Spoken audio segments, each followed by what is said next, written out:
Welcome to Don't Make Me Tap Again. I am your host, Angie Grant, and here in this podcast, we use it specifically to learn about, practice, and regulate our nervous system. So we're going to learn about EFT tapping, why it works. We're going to practice it, and as a result, you'll be a little bit more regulated. At least that's my hope. So EFT is a powerful strategy that has this growing research base to help to regulate our nervous system, to decrease anxiety. I use it often with my clients, and I find it to be such a powerful strategy to calm, create peace, create a feeling of more connectedness, more presence, more groundedness. So it's simple to do. I'm going to show you how to do that. And in each episode, I usually, not always, but I usually pick whatever frequency or whatever gate that we're in. So I'm also a human design practitioner.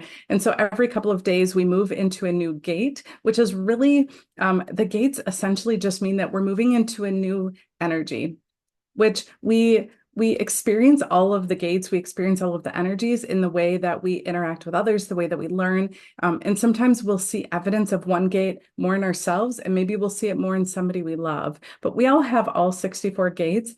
But every couple of days, collectively, we all move into, or the earth and the sun move into different gates. So we get to experience energies that maybe aren't part of our design. Maybe they're not part of our everyday routine.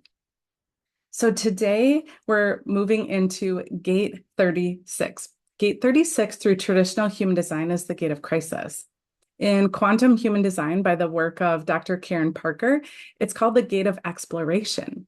Well, in quantum human design, we're looking at the higher level frequency of this energy. In traditional human design, we're looking more at the baseline frequency or even the lower level frequency. And so that idea of the gate of crisis versus the gate of exploration really sums that up.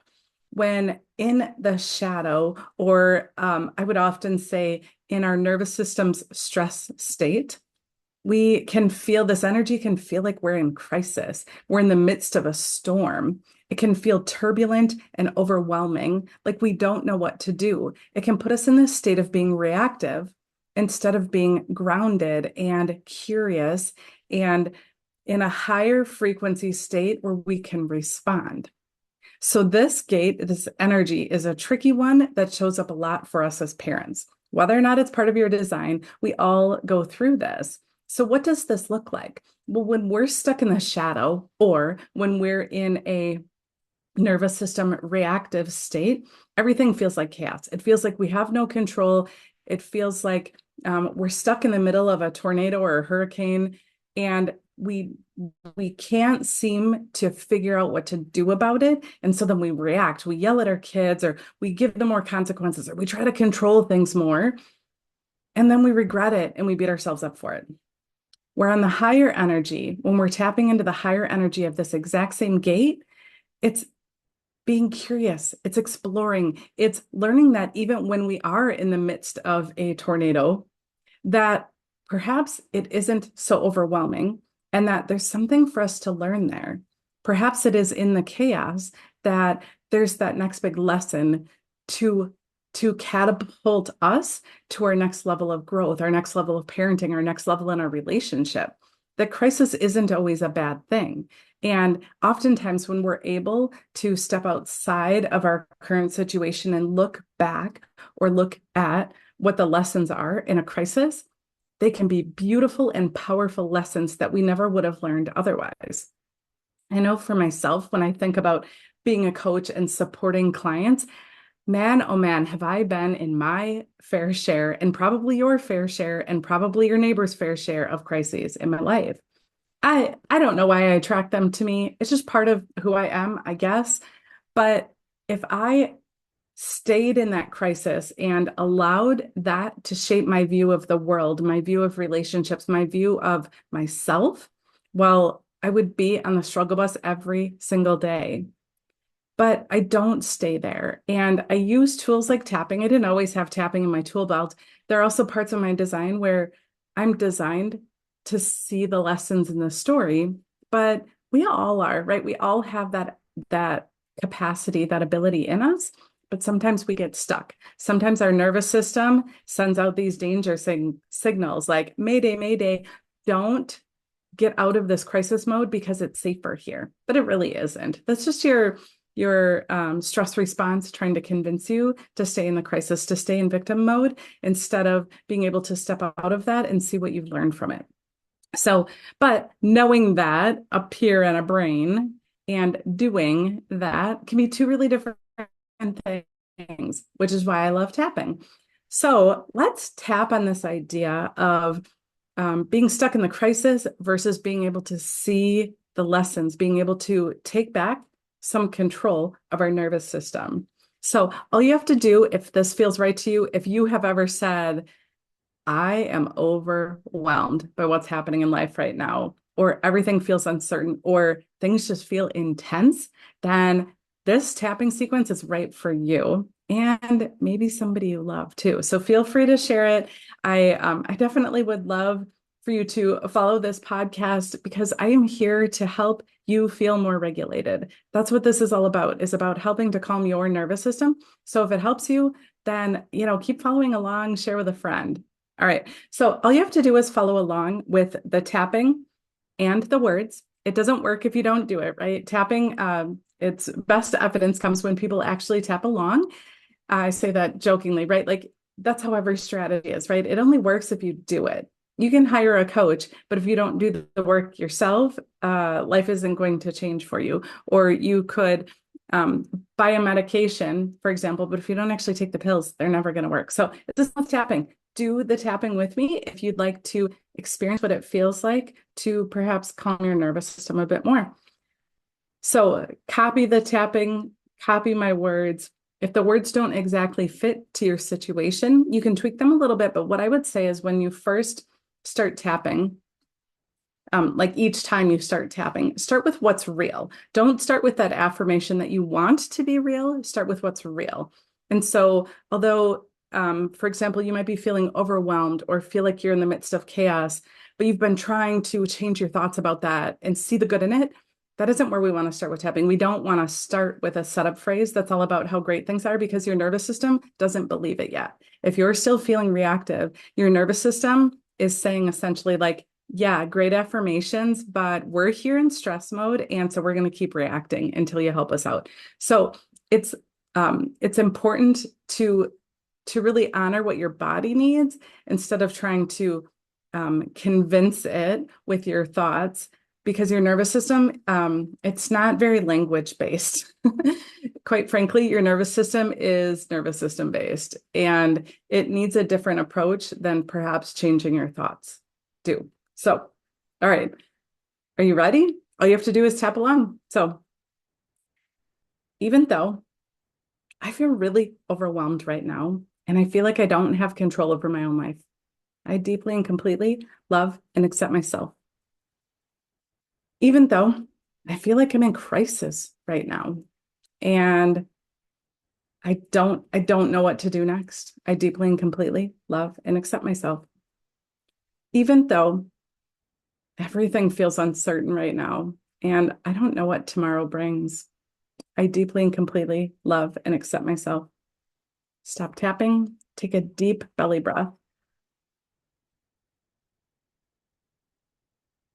And then on the top of the head, I feel overwhelmed. Inside your eyebrow, right at the edge, I feel like I'm in crisis. On the temple, the chaos is whirling around me. Under the eye, and I feel like I don't have control. Under the nose, I feel like I'm in crisis right now.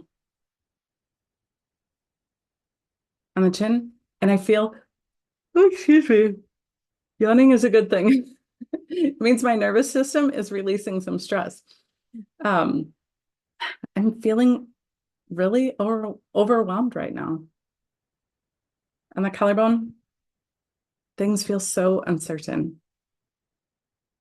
And then under the arm, directly under the armpit, I feel like I don't have any control. Take another deep breath. None on the top of the head. Things feel uncertain inside the eye. What if I imagine where I do have control? In the temple? What control do I have over my own thoughts and feelings? Under the eye? How does it feel to know I can control those? Under the nose? What if I look at this crisis with curiosity? On the chin? What if I'm curious about the lessons to learn here instead of feeling like I've lost control?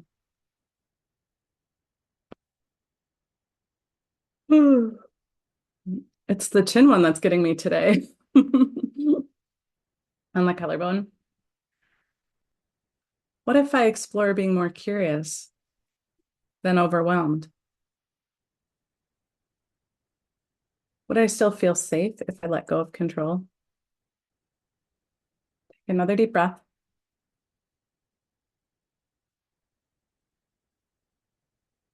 We're going to go one more time to really settle in that affirmation that I was talking about in the beginning, right? There is a place for affirmations, but we first have to let our nervous system know that it's safe and that it's okay and that there's room and space for changing our thoughts.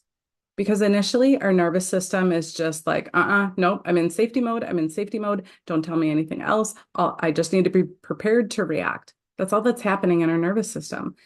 And that's okay. That's what it's designed to do. But now I've created a little bit of space in my nervous system and maybe yours to believe those affirmations. So let's tap one more sequence and wrap things up here. So I can feel in control. I can be the calm in the storm. I get to choose how I respond. I can respond with peace. I can respond from a regulated state to show up for those who I love most. Reactivity isn't helping here. I choose to respond with peace. And then one last deep breath.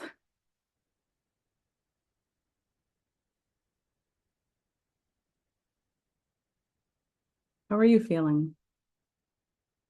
I'd love to hear your thoughts about this. And if tapping feels right for you, it's something that helps to calm your nervous system, but you're not sure where to start. This is the work that I do. I use EFT tapping to help my clients regulate their nervous system.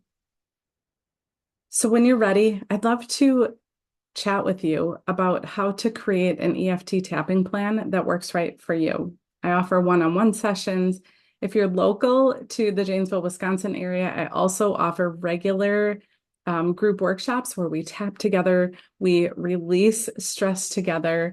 It's pretty powerful when a small group is tapping together. So this is the work that I do, and put this one on repeat until you feel that peace and calm in your body. I can't wait to hear how tapping has shifted things for you.